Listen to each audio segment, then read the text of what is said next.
Hi bro, உங்க பேரு? Tariq. Bro உங்க பேரு? முகமது ஆஷிக். சரி, ஒரு சின்ன விடுகதை தான். இப்போ ஒரு ட்ரெயின் போகுது, எலக்ட்ரிக் ட்ரெயின் போகுது.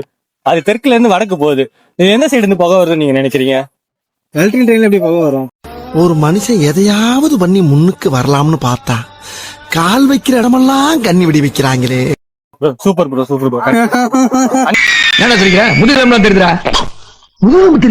ஒரு லாரி டிரைவர் ரோட்ல நடந்து போறாரு. அவர் ஆப்போசிட் திசையில போறாரு. போறப்ப டிராபிக் போலீஸ் எந்த கேள்வியும் கேட்கல, அவரை எந்த அபதாரமும் போடல. ஏன் ப்ரோ? எப்படி புரியல? இல்ல புரியல. ஒரு லாரி டிரைவர் ஆப்போசிட் திசையில போறாரு. லாரி டிரைவர் போறாரு. என்ன இன்னைக்கு ரொம்ப ஜாம் ஆகுது. ஆனா டிராபிக் போலீஸ் பார்த்துட்டு எந்த கேள்வியும் கேட்கலையே. ஆப்போசிட் லாரி வரும்போது அவருக்கும் டிரைவர் சம்பந்தம் இல்ல ப்ரோ. கவனித்தீரா? எதை மன்னா? இவன் பாடிய துதியை கவனித்தீரா? டிரைவர் வந்து நடந்து போனார். ஏய், என்னைய வச்சு ஒன்னும் காமெடி கிமெடி பண்ணலையே. ஓகே ஓகே ஓகே, புரியுது புரியுது புரியுது.